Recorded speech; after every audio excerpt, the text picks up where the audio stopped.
If you were to marry someone in the entertainment industry, Hey, who would it be? marry. Yeah.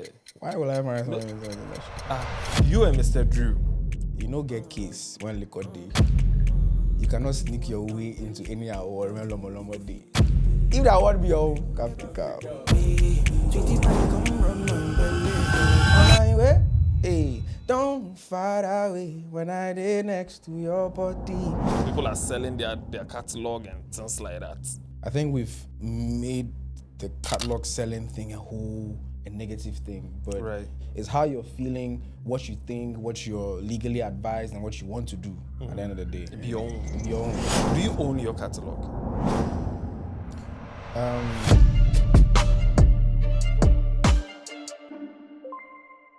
Yeah, man. Starboy. What happened? Charlie, everything cool. I'm here with my brother, Dennis. Hey, Charlie. Nana. I don't know why my own name, when I hear him, they feel like, say, look my name, but like, yeah. But then if right now, a lot of people know you as KiDi. Yeah, If someone calls you Dennis, how do you feel? Sometimes I even forget I'm called Dennis. Like, sometimes when I meet people I've known from like way back when I was a child, and they be Dennis. And it takes me a while for it to register that they are calling me Dennis, and I was like, oh yeah, Dennis. So you throw the name away, cry. Right now with the KiDi now. But I know actually there's a story that my family told me growing up that I wasn't supposed to be called Dennis. Uh-huh. I was supposed to be called Edward. Edward. That was the name that was supposed to be given to you. So what changed? It's a long story, but because my sister is Esther, my brother is Elvis, and then I was supposed to be called Edward. And then something happened with, that's why all the pass inside for the Eduardo. That's why you choose Eduardo as your name before. No? Yeah, then get some things for back, but like, All right, we'll get there. But do you remember the first time we met? You and I. I don't remember the first time, but I know we've met in the early days. Like, you people not say this guy be serious rapper. Like, maybe they don't know. But then for now, say like he be serious. We meet Sabu. Like we've performed in different places. Like when we're all coming up. So I know say I moved for playing. I don't know where exactly I met you for first. The first time we actually like met and I think we spoke and took a picture. Seth was 2017. Abo. Samsung Note 8 launch for Accra Mall. Abo. You remember this picture? Yeah. I beg. I hope this picture I don't go projection anybody. You go show. Oh, you know what make it show? Because you don't look fresh still. I mean, I don't look like at the come home. on. I look like the home for the things. But I remember this day. You remember this day? Yeah? I remember this day because something, I can't say it, but something happened on this day. And that's why I'll always remember this day. But you can't say it. I can't say it because, something happened on this day. That day. Something happened this day where I would never forget that day. 2017. I remember it like mad. Anyway, let's take the conversation from from the early days, from your childhood, how your childhood was until let's say senior high school. Where are we will start from? Because there's so many facets and faces to my childhood. Relating to music anyway, like how you got exposed to music at a young age. I've always been like a music lover. I don't know if it's because like when I was very young, my dad in the house, like when you wake up in the morning, you're getting ready for school, there's music playing. Daddy Lumba is blasting the speakers early in the morning. Right. Sunday after church, before we go to a mutu, Daddy Lumba is blasting in the speakers. My father was a man that loved fun. He loved enjoyment. It means music always a play. Right. I don't know if that be how like I just developed a love for music and went into school. Like when we go to school, entertainment I did there, rap, dance, singing, everything song. Everything. I did there. Yeah, and then it just kept going. I went to Accra, joined a music group, ABC. We used to make bangers back in high school. I went into uni. I joined Moonlight Cafe in Legon. Like it's just been anywhere where I enter, any space where I enter, if I moved into a different country for the first time, I'll look for where the music did, because that's just what always, attracted me. Right. And back then, what did you want to be in future? Plenty things. Like what? The time where I grew up, where music was just something I loved. My mind had not registered that this is something I wanted to do. Right. It was just something I loved. Mm-hmm. So at that time, as I grew up, I've wanted to be a model before. Okay. I wanted to be a pilot before. Okay. I've wanted to be a doctor before. Hey, I laugh my body.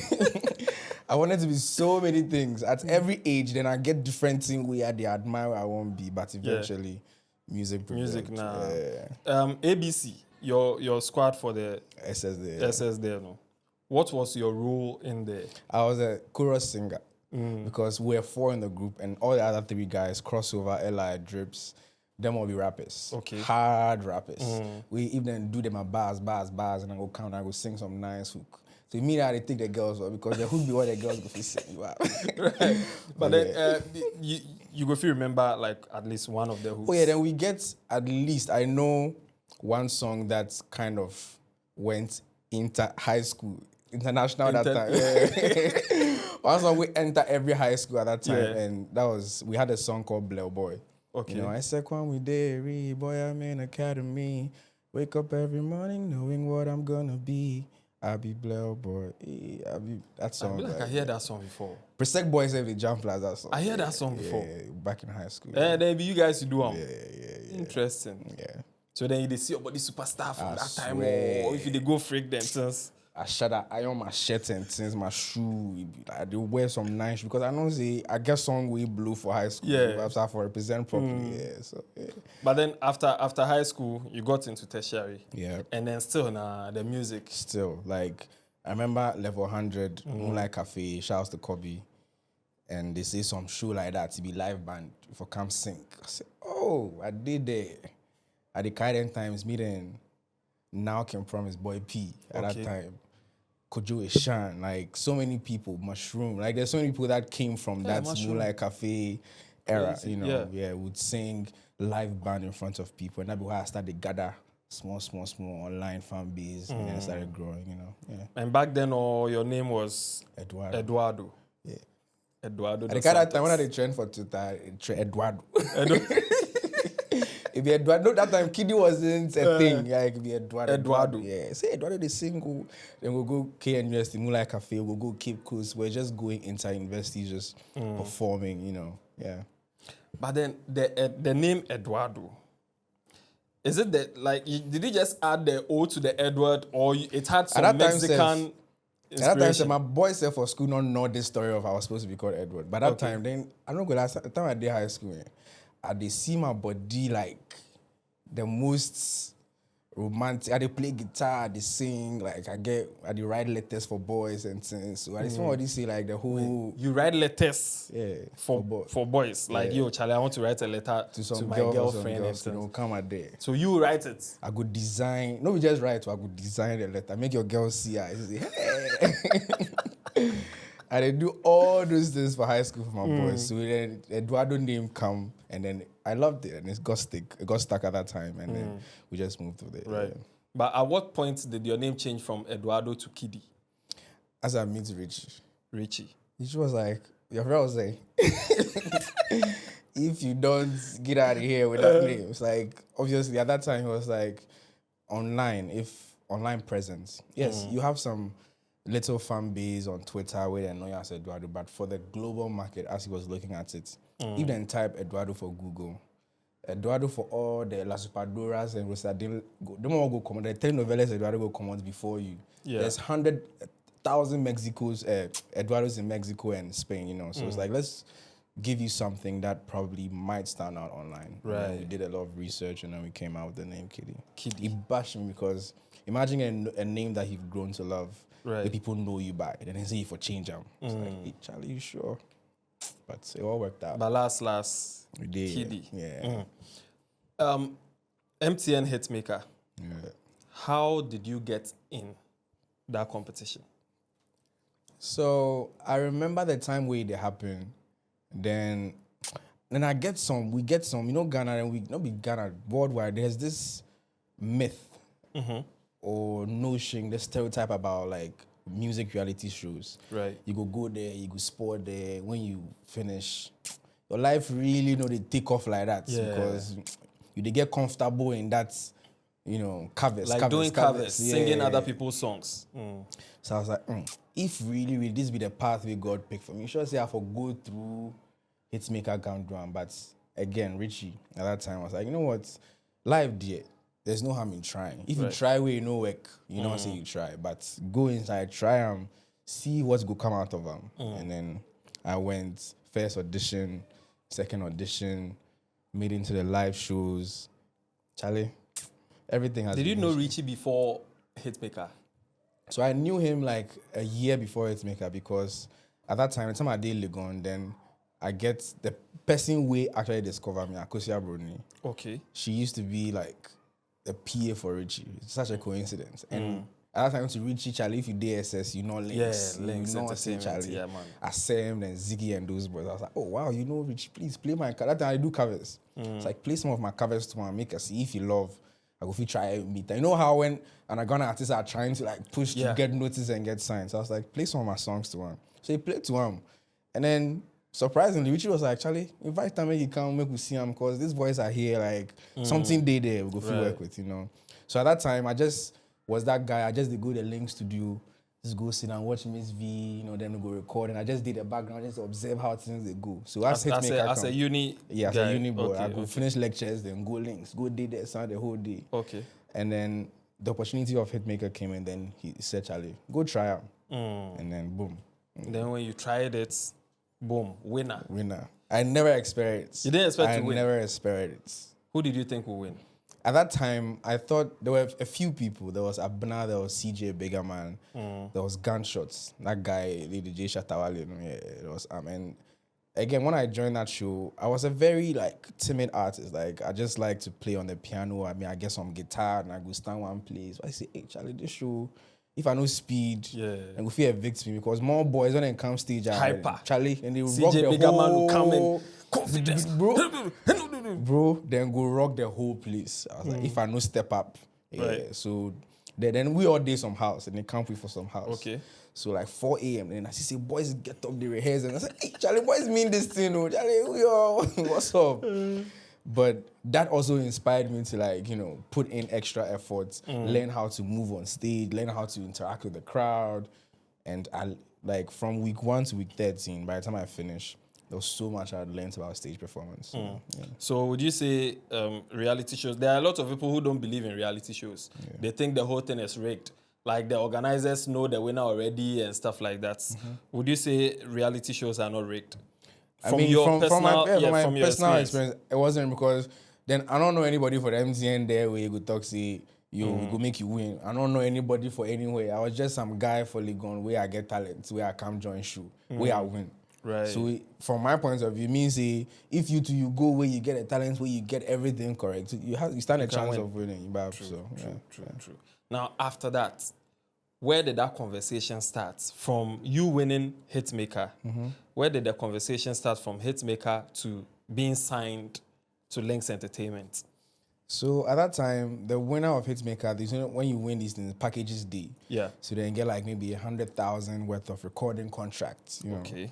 And because I had known Richie before going on, and he know of me, he just knows some guy where they sing where they go. After winning, he also figured Charlie, I've gone through the training of, I'm not just some guy where you get a nice voice.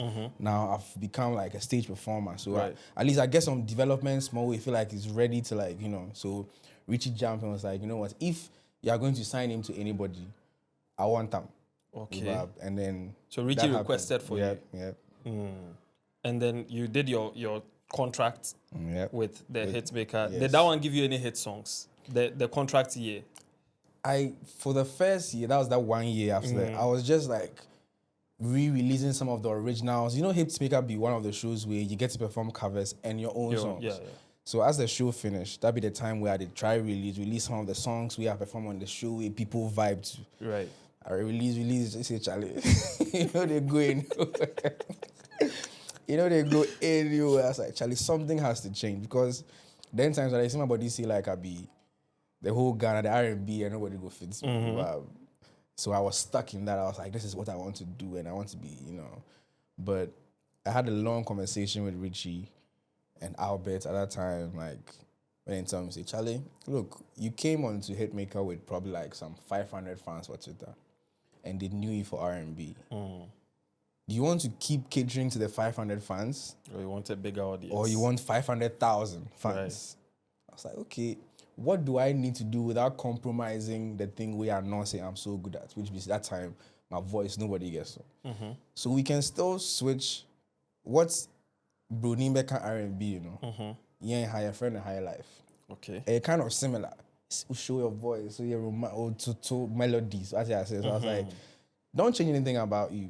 Just change the way you view the song as. You want even to Girl, I'll die without you. Sing it to, or don't see me wearing. Like, it's the same thing you've sung, but now it's relatable to your people. Okay. You get me? So that was where the shift came. The shift came. From doing purely R&B with the piano and John Legend. Yeah, that was me John Legend. I thought it's small what he say, Charlie. When it comes singing and nobody. Yeah. But I realize that's not the whole picture. Right. You get me? There's a lot more that needs to go into it. And then also at that time, after Hitmaker, the next year, Lynx signed Kwame Eugene. Okay. And so Kwame Eugene was signed before you? After me. After you? Okay. The next year, yeah. All right. So mind you, that 1 year after Hitmaker, it was still quite slow. Like it was easy, but saying Shedda and faster. And when Kwame came, like he came ready. Okay. He did play beats. He did write songs. He did sing. He did record it. So it means at any point in time, Kwame entered the studio, he record 3 songs. And you didn't know how to play beats by then? I didn't know how to produce. I didn't know how to even use the machines. So it means at that time, I will always wait for who get time. Richie, at that time was Richie, only Richie. So if Richie get time, then he comes studio. Means if I get some inspiration right now with something that kick my own record, I will wait till Richie get time. And I was like, time. Nah, the way this guy they move, I for learn, I for catch up. But I thought it's Richie, I beg you, just teach me because I play instruments already. Just teach me how to use the machines. He teach me some 1, 2 things. Now, after that, I get job. So after work, I get my tie and things. I will come to do food, my shirts. I could say practice. Because I see, I don't even make this new guy come there. When he come out, he get 3 songs. Every day he enters, he get 3. I'm like, bro, no. I for something for change, So then I was experimenting, and then Say You Love Me came at that time. Okay. One of my first productions, and then Odo followed right after. I was like, okay, yeah. So Say You Love Me was your first hit. Yes. From Lynx Entertainment, and it's actually something that you produced yourself. Yes. Okay. So indirectly, we can give thanks to Kwame Eugene for giving you that pressure. Yeah, and sometimes at the talks, the competition, it depends on how you look at it, but it's a very good thing. Be something with me I go shy away from, because even for us now, at the talk, Saka did it right now. Say if you slack, my director go take in position. If for competition, you have to step up. Yes. Because if you don't step up, you'll be left behind. And somebody can easily come and replace you. If you did job for some company where you be PR for there, and they hire another PR guys, I'm Gen Z, can't wait they do it. If you take your job, so at every point in time, competition, depending on how you look at it, it'd be good for you. Yeah. To push you, to get out of your box and then do more. So that's what he did. And I always give him the flowers for that, because I feel like maybe we don't know how an alternative universe could have happened. But without Ronaldo, Messi no go do that some of the things you do. Without Messi, Ronaldo no go do some of the things you do. So that competitive factor you need, and that's healthy competition. Maybe the one way they bring the beefs and stuff like guns that. and things, but things we what I try to see nothing. All right, nothing. I get you. Now you mentioned you were working. Yeah. What job were you doing, Charlie? Ghana government say, when you plead, national service. For do national service. Me, now they want to do it. But I come from a home where them we book long. Okay. If I follow the rules. You finish uni, do your national service. Because my mommy go talk, what if one day you want to stand some position where I'm like, you no go matter. But at the same time, I had to do it. I had to go into the office every day. 9 to 5, close work. go to studio, try and put things together. Right. Now, when you got your first hit song from Lynx Entertainment, as a young guy, you've already had vision of blowing. It took some time, but then finally, the blow came. How was the feeling like? Bro, it was crazy. Like, especially like at that time where you've gone through 1 year of slowness, where it looks like, Charlie, it's almost like you are becoming a statistic of people that then go reality show, nothing that happening for them. Hey, that's almost going to be your life, and then that happens, and then you put on radio everywhere you did it. I remember the feeling I had the first time I go club where they play my song, because even as the song was out, I think in my mind, not a blue, I'll be big boy. Right. So when I enter club, I expect to hear him. When I hear him, say, the DJ for the club will play my song. Then eventually when he played it, like that feeling of, ooh, like I'm on the right path. I'm on the right path. But did the DJ see you before playing? Because the DJs, they do that know thing. Me safe like that. Okay. Because sometimes they do that thing. Like, when I see they'll be playing their thing. When they see you, then they'll put your song inside. It's a thing. By that time, I wasn't even know like that. Say, see me, so you play my song. But I don't know if maybe to somebody from my team go like, play. It could be possible. But I just remember how I felt when the song was played. I was like, and especially like the fact that I produced it at that time. I was like a new artist, new producer, and I produce song, I write song, and it's like all over like that. Yeah, it felt amazing. Crazy. And the girls too were coming. Girls, I've always had girls, unfortunately. Like I've always been, a nice person. So I've always been somebody who they write love letter for friends there. So a lot of the time when some of me and my friends from high school they talk, it's like it's not because of fame and but like I've always been a nice boy. So But management need. Yeah. So right now you they manage one or some no day? Nah, I be single boy.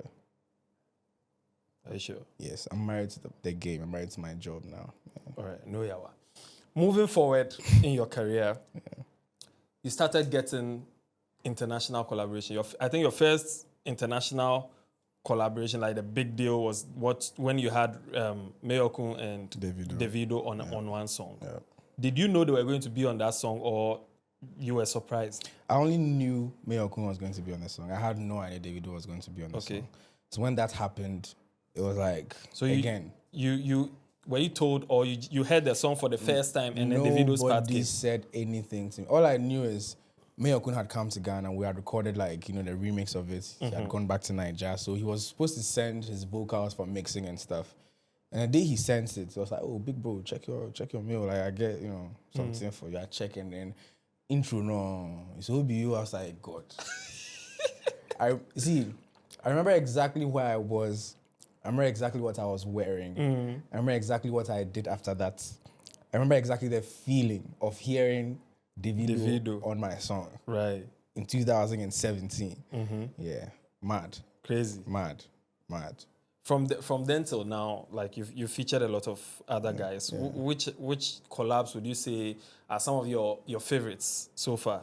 Charlie, that'd be hard because just like top 3 favorite collabs. Ooh, that'd be hard because I've enjoyed working with so many of the people I've worked with Shatta, I've worked with Stone, I've worked with Sarkodie, I've worked with Tiger, Teddy Riley, Mavado. Yeah. Like it'd be hard to pick some of like the people I grew up on, like Tic Tac. It's hard to pick. I'm not gonna lie, it'd be hard to pick a top 3. Right. And okay, then let's take it from this angle. So far, you've worked with a lot of guys. Yeah.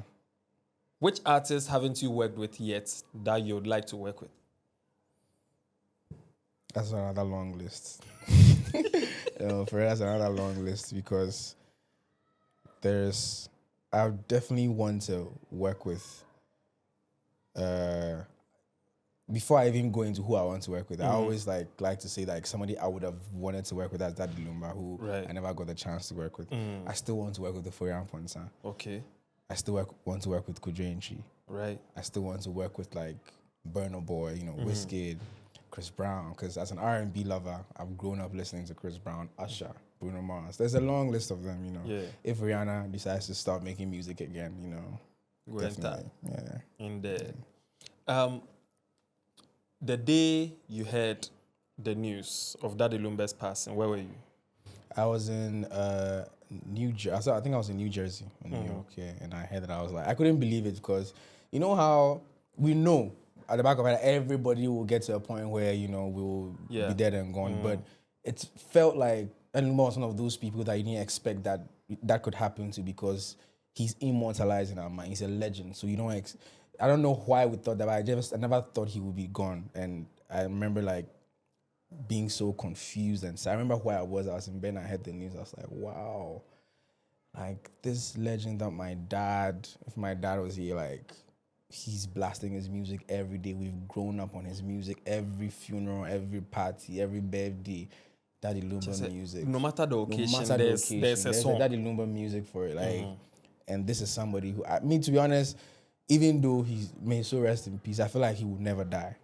He will always be here with us because he's created something that will live on forever. You know? Yeah. Is there any chance of you maybe sampling one of his songs to do like a feature, something like that? Why elite? Why elite? Why elite? Okay. I have, it's there, but maybe when the album comes, maybe that song will make the album. So okay. Currently, before we get into other matters, you and two other guys in your same circle, I like to call it the Ashawo circle. Why? Yeah, because you guys are taking all the girls, like the lover boys of the industry. Is that a definition? Yeah, that's how me I call it. That's not the general. That's how me I call it. Because you guys sing and you get all the girls. There's KiDi. Sauce. What be your sauce? Oh, it did. Make I trust you. My source is trust me, bro. There's KiDi, there's Kojo Blak, there's Olive the Boy, Mr. Drew today one side. Like boys, anytime they step out, the girls they melt. You teamed up with two of those guys, which is Kojo Blak and Olive the Boy. Why did you decide to do that to the boys? As in to come and sing and scatter boys' relationships. You know, life, dear. When you make soup, you will make soup with just fish, and it's still good nice. Yeah. But imagine soup where you get fish, you get crab, you get goat, you get cow, you get chicken. Assorted. Over enjoyment. And that was a goal. Like you said, like these are amazing talents from Ghana. Kojo Blak, Olive the Boy. Like you not scroll past TikTok, 5 videos past TikTok and not hear a Kojo Blak or Olive the Boy song because these guys are putting in work. And I was like, this particular song, I need perspective from, these people. And they came through like I said, those verses on those songs, contenders for verse of the year, yeah. How did the link up happen? Did you call them together in the studio? Yeah. Or? So, you know what's crazy?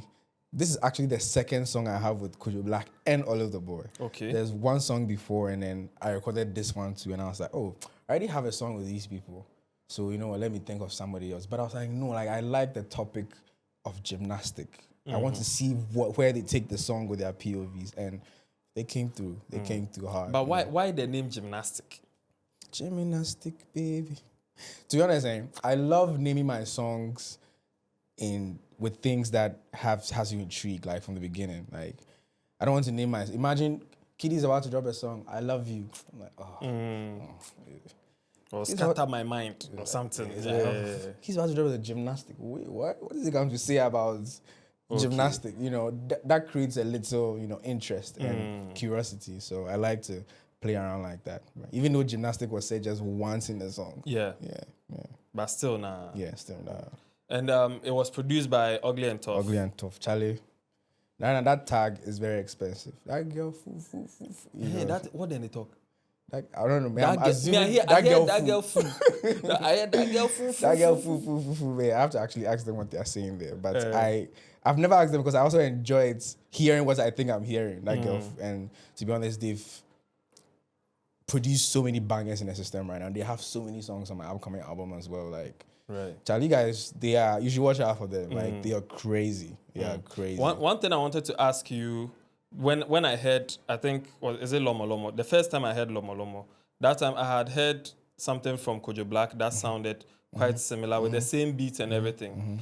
But when it came out, because you're bigger than him at that time, because like your name is out there, once your song dropped and his song started picking up, people were thinking that he has copied you or something. And I was thinking, how did this guy have a song and it's out before. Before yours, and it sounds so similar? What's the Because relationship between the two of you? he wrote Lomo Lomo. He wrote it. Yeah, so Okay. there's so that similarity. That's why you felt like you've heard this before. Yeah. And why, But like you said, the narrative of the unknown. People don't know what the story is, what they choose. They hear something and then they just form an opinion. But like I said, Kojo Blak, like he is a crazy talent.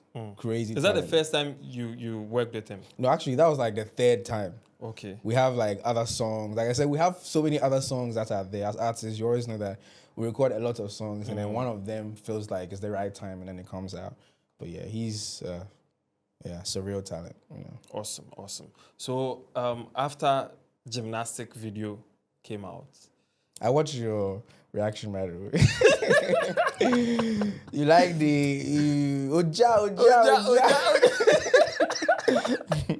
Yeah. After the video came out, should we expect like a collab concert? Something like, it would be very actually nice. not thought about it, but it's a brilliant idea. It's a brilliant idea. Like having the three of you headline one concert. It will be amazing. Because like I said, if you put Kojo Blak, you put all of the boy here, even them individually alone, like coming together and collaboration. Like today, I went for an interview and I was talking about the power of collaboration. Like last year, VGMA, I wanted to say that when I got on stage, but I blanked out. My mind blanked out. Okay. But I just wanted to like hammer on it that we, as a people, like, why do we not collaborate more? Like, we need to collaborate more. It's a very powerful thing. Like, especially in today, what the new world order is like, it's very, very necessary to collaborate, with people, because again, Ghana here, we're numerically disadvantaged as it is. So one of the potent ways to get our music and our sound out there is if we come together. Look at through the years. Yes, there is solo songs that have gone on to be very big songs, but every time, look at when a big song is a collaboration. Look at how big it becomes because there's two powers involved, helping. I feel like we should do a lot more. Is it difficult to collaborate with like fellow Ghanaian artists? It's not difficult, but it's just that times have changed. Okay. Before, like a few years ago, if you want to collaborate with somebody, all you have to do is a call. I get some song, I feel like, boom, done, release. Right now, because like a lot of people are signed to like outside labels, when you want to collaborate, it's not so smooth and so easy. But like generally for Ghanaians amongst ourselves, it is relatively easy to collaborate. All right. You and Mr. Drew. Charlie, see the attitude. I saw it. I think it's a friendly banter. Yeah, it's always a friendly banter. It's always a friendly banter. From the that's Sakura guy. Domini you. I see you, bro. You and him, I saw the banter or Liquor versus I think Case, right? Yeah. That year. And then the following year it was Lomo Lomo versus I think I've forgotten the song. Sneaky. Yeah, Lomo Lomo versus Sneaky. You and him, the relationship, how did it start? First of all, sometimes in life you have to come to acceptance. You don't get case when liquor day. You cannot sneak your way into any award when Lomo Lomo day. Like Mr. Do something if you understand yourself. If that award be your own, come take out. Come take But yeah, he's my brother, and like you said, a lot of it is just friendly banter, So, yeah. And this year you've done some international collabs. You worked with KJ and I think Stock Ashley, and you also worked with Joshua Baraka. Yeah. Those collabs, how did it happen? I mean, Joshua Baraka, Ugandan artist, who is literally one of the biggest artists from Uganda right now. It hit me. I was like, bro, I have a song that I feel like you would love. And every time people say they have a song for me they're sending, I always assume they're about to send like, some and they send an R&B song. Like, ooh, you've put this right on my lap, like where like I thrive, you know. So we did that song. We flew to Kenya to shoot the video. Amazing artist, shouts to him. And for Stock Ashley, KJ sent a song to me. It's like, bro, I have this song. I feel like I don't even know how KJ knew that I like R&B, but he sent that song. I was like, KJ, you sent What Falls Right on My Lap. Did it. We got Stock Ashley on it. We flew to Jamaica to shoot the video, which is about to come out soon. So yeah, it was just all of it was just an amazing experience. When someone sends you a song, how long does it usually take to get a verse back? Let's say if it's an R&B song in your comfort zone like that. It always depends because music is spiritual. Music is energy. Music is a vibe. There's somebody who sent me a song and they got their song back in 6 months. There's somebody who sent me a song and got their song back in 2 days. Sometimes certain songs sometimes you have to soak the song, let it marinate, then you come up with something. Sometimes you hear the song, boom, and then something falls. So it's just, you know, circumstantial. Different. Yeah, different vibe. Everybody there. Everybody there. So if somebody gets 6 months, making no vex. If you say if you get plans to release them soon, dear, I beg. But like, again, you can send it and then the moment I hear it, there's so many songs that I hear and they get it the same day because it fell right on it and then, you know, I got the inspiration for it. So, right, right. You and Varoski, you've worked on a couple of bangers also. Yes. How's Varoski, banger machine, like, yeah. How's the relationship like? Varoski, yeah. You know him. Like, he is, like today I was saying earlier that he's not just like a disc jockey who is just like, you know, playing music. He has like proper music knowledge and he directs a lot of my stage performances, what we need to do on stage and stuff. So when we get into the studio, Varoski has so many songs, so many songs. I don't know how he's going to release them because there's songs with, I don't even want to mention their names, but like, he did sit hit stop. You know? Okay. Yeah. You know on drop him. I don't know why you know on drop him. He did sit hit stop. By day inside that, they will drop like 2. Yes. Then in a year. Banger. Then in the 2 all be banger too. Yep. Yeah. Crazy. Now let's come back to you. In this music industry, in recent times, we've seen a lot of people, rumors and also news out there. People are selling their catalog and things like that. Do you own your catalog? I don't. Okay. Because I'm signed with Lynx and per the contract they own. Okay. But I've seen a lot of these catalog conversations. And to be honest, I don't go lie to you. Every time I see it, there's certain things that you need to admit to yourself. You don't have enough information about certain things to know, comment on them. But I see like the conversations around them, and then the fans and their commentaries on them, and I see all of that. But to be honest, I don't know who owns the catalog, who doesn't, and then what they do with it, you know. So. But if you did, would you if you did and someone came to you to sell it to them, would you? Concept, I think we've made, for some of the commentaries and conversations I've seen and heard, I think we've made the catalog selling thing a negative thing. But like I said, everything is circumstantial, you know. If you have a catalog, per how you're feeling in the moment, you feel like you want to keep your thing and then move with it. You feel like you've worked. You feel like you don't want to branch out into something, you want to sell a catalog. Like, there's no right or wrong in this. It's how you're feeling, what you think, what you're legally advised, and what you want to do at the end of the day. It be your own. It be your own. Whatever you want to do with them. If you buy a house, nobody will come tell you, say, I buy a house, you want to sell. Why you want to sell your house? Your house where you build, where you want to sell them. No, you want to sell your house, go ahead and do it. You want to keep your house, go ahead and keep it. There's no right or wrong in this. In all that. If you were to marry someone in the entertainment industry, who would it be? Marry? Yeah. In the entertainment industry? Yeah. Why will I marry someone in the entertainment industry? Why not? Why will I do that? Why? What's wrong with marrying someone from the entertainment industry? I want somebody who is not doing what I'm doing. You know, balance. You know, so you can bring me into your world, I can bring. But if we're all in the same world, you know, someone will say that's how you will understand each other. There is that. That's actually very true. But me personally, I feel like I won't marry somebody in the industry. I just want to experience you, to bring something different to the table, something from your world. Probably could be an accountant, could be a lawyer, be a doctor, could be anything, you know, whatever it is that you are. But I personally don't want to. Yeah, but then for hypothetical purposes, I was supposed to marry somebody in the music industry. Give me options. Who are my options?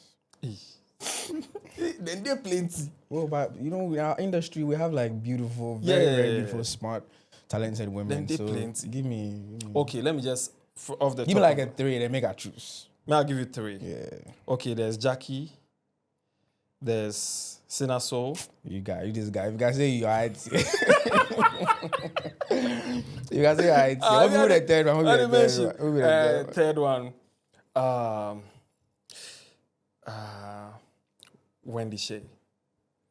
I'm supposed to marry one of these. Yeah. Beautiful women. What do I do with that too? Oh, nothing. Just pick one that you think you want to, settle with. I know we thought say kill one. Nah, just pick one. Hey, you put me for corner. You put me for serious corner. Why me if I give you the chance to give the option? Because right now you make that thing. Those are marrying Jackie, so Wendy Shea. I go marry Wendy Shea. Charlie, why? I said my son. Why? I go marry Wendy Shea. Why? I go marry Wendy Shea. I love you. Yes, I said my son. Anyway, I have a gift for you, yeah? Yeah. This one. So far, when you came, you told me you're not dating. Mm-hmm. But for when you start dating, This is Kiss Strawberry Scented Lubricant. Hey. You catch me off guard, right? Because they can't give me some juice or something. Hey, lubricant. It reduces friction during the soccer pimps. So in case you find somebody, and then there's a cap over here and also a T-shirt over here. This is my gift to you. God bless you. Yeah. I mean, sure. If you go on Google, and you search KiDi, and you go down, they frequently ask questions. Oh, then they plenty. You will see, does KiDi have a child? Oh, Google is supposed to know this. Yeah. Then you will see, which country is KiDi from? I think there's international searches. Yeah. How many siblings does KiDi have? I want to answer. Yeah. I want to answer. I get a lot of siblings. I get like 4 brothers. I get 1 sister. Yeah. 4 brothers and 1 sister. Yeah. What's your position in there? You see, for Ghana here, this thing be, so if my poppy inside, mommy inside, that kind of thing. So my poppy inside, I be 3rd born out of 4 kids. Okay. My mommy inside, I be first son out of 3 boys, Yeah. Right. Your obsession with tattoos. Why do you call it an obsession? As I met you, I had 0. You had 0 in 2017. Right now, you have, how many do you have? I actually don't. I actually lost count. You lost count. Yeah. But then, which one was the first? I think these ones were the first. The lines, right? Yeah, they were the These ones were the first. Nobody told me they were painful. So the first time they go do the tattoo, then my mind be say, oh, you want to do that tattoo, then let's go draw some things, and then boom, you go home. I still have the video of my first tattoo because I do for Joey being there. Okay. Bro, I was screaming. I say I'm not going to do tattoo ever again for my life. As the heel finished, where I looked in the mirror, and I was like, hey, nice. Then I opened my mind to more. But like you said, I love tattoos. I like to represent like stuff that means something to me on my skin. It doesn't have to be your thing, but me. But it's your thing. Yeah. What convinced you to get your first tattoo, or who convinced you? Nobody. Like I will tell you, like I've been one of those guys from school, and I'm happy. Like such a superpower that I think that I have. Peer pressure, now they catch me. Right. I don't be them people somewhere they do something because somebody say make a do them or somebody they fuck no. Anything I they do because me I won't do them. So I mean I've wanted to get a tattoo since I was like 19. Okay. But then times you still they live with your parents. Yeah. When you for understand some things before when you move out where you you go feel venture into something. So I had to wait eventually when I moved out of the house to get some of these things. Yeah. Mommy no like them, but he love me still. It'll be anything. Yeah. When should we expect an album? It was supposed to come this year. Like I was so confident this album was going to come this year, but let's see. We still have a few months before the year ends. If it doesn't, definitely next year. But right now, they're Gymnastic, baby. Yes. I bet give me some small a cappella for that one inside. Gymnastic, baby. Kotomoshi, baby. Oh no. What a bum bum, baby. No be plastic. Girl, Hey. That tag be expensive, bro. We'll go. On my way, don't far away when I did next to your body. Relax on my shorty, yeah. On my way, hey, don't far away when I did next to your body. Relax on my, yeah. No, the matter, scatter my medulla. Scatter my Medulla. Yo, Crazy Banger, go and check it out on all streaming platforms. If you haven't, I shall give you. Go and check it out right now. You know if you escape him. Yeah, man. It did everywhere. It did everywhere. Yeah, you know if you escape him. Yeah. I beg, look into this camera, yeah? Mm-hmm. There's someone who has been admiring you for a very long time. Your journey, from all your songs, your personality and everything, your fashion sense and everything. If you're to give somebody one random life advice, what would it be? Look into that camera. This might sound like a cliche, but it'd be very powerful. And if you accept them, you go move in a different way. Life is really short. And when something be short, you have to make the best out of it. That dream where you get where you fear say people don't go love them if I do them. You want travel, you get a do them. You want become hairdresser, you do them. Like whatever it is that you are afraid to do, life is too short to hide and do them. If you fail, you wake up in the morning, you try again. You know what I mean? Say do them. So when you wake up, you go work. You go feel do them. You go fail 5 times before you go work the 6th time. Do them. The motto be say what? Do them. Do them. Yeah. Hard.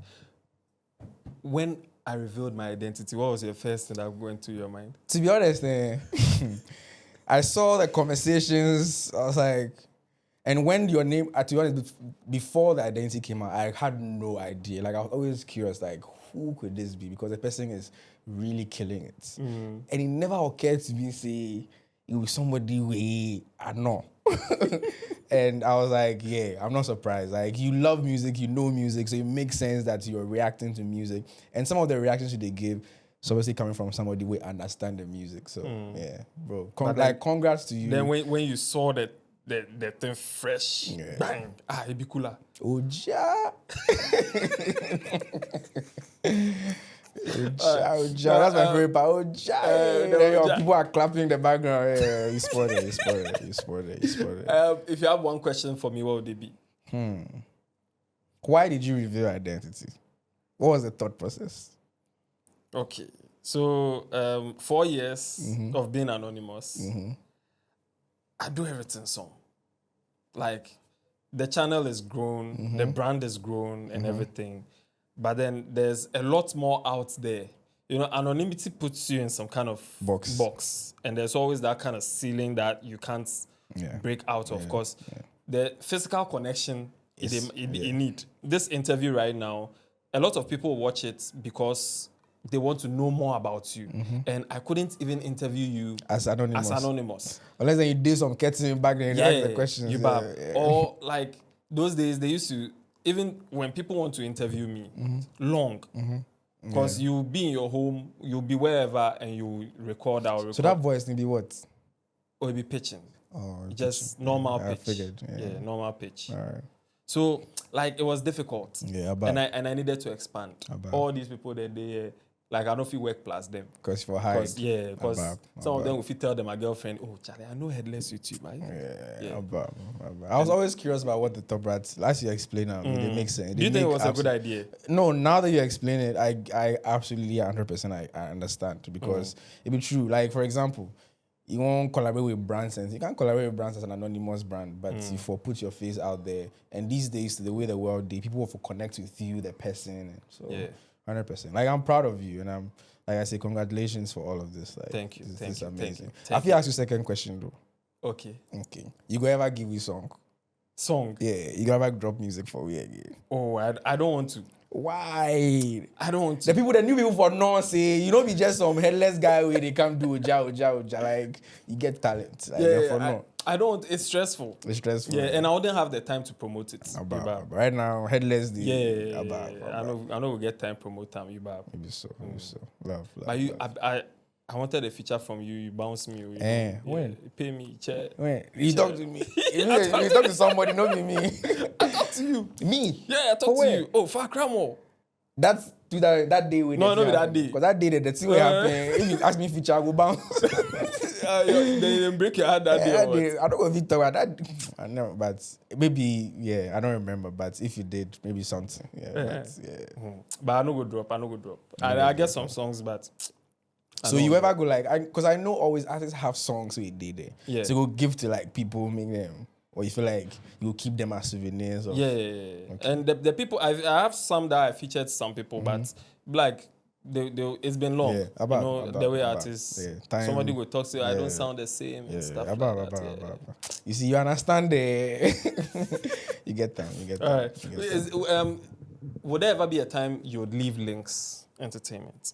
I mean, nobody is anywhere forever. Eventually, I know say time will come. We are go want to. So when that time comes, we'll take it in good faith. Nobody say we'll fight, but everybody, when you work for somewhere, like you say, you were anonymous, you have to break out into another phase. Yeah. So if that happens, when that happens, we take them and good faith. And when you get there, how prepared are you for the Lynx case? I don't register the Lynx case, so yeah. To you, is there a case? I like I said today. I said it in an interview. They asked me the same question. They said, "So actually, I don't know what somebody implants inside, in team inside. Why something? I don't know. I can only talk for myself, and myself is I don't operate on case because in the beginning when we started, I said like before I go Hitmaker, there was a case that if you go music competition, nothing will happen for you. Yeah. But look at me, so." I don't want to also sound cliche and say media will be different, but at the same time, I believe in what I have and I believe in the things that I've learned along the way. And it will carry me. So straight up. Charlie, thank you so much for passing through. I really appreciate this conversation. God bless. It's been a long time coming. Yeah. The first time I see you, then that day. Okay, then it means that day they perform with some emotion. You have no idea, bro. Maybe the other time when you see me somewhere, I will be there. You will say, it's not for the camera. It's not for the camera at all. All right. Yo, so I've been having a conversation with KiDi. Does KiDi have a meaning? Yeah, it means rhythm. In what language? In the Hausa. Oh, really? Yeah. So it's a musical thing. The name KiDi, even though people are associating it with a child, and it has actual meaning. So it not be KiDi? No, it not be KiDi. KiDi. Yeah. Okay. I've had a very interesting conversation with KiDi. Bro, thank you so much for passing through. The way we always sign out, when I say I had then I say Apon. I'm on Oja. Oh, no, Oja. No, the Oja. Make them a thing where it is so sick, bro. The Oja is for when something. But then when we are signing out, the Apon now we take sign out. So you for sign out, the Apon give me. Okay, so I could talk Apon. Yeah, man. Okay. All right. Subscribe to the channel if you haven't. It's been a very wonderful conversation. Share the video and also go and check out Gymnastic, KiDi, featuring Olive the Boy and Kojo Blak. And no. Yeah, then. Yapon.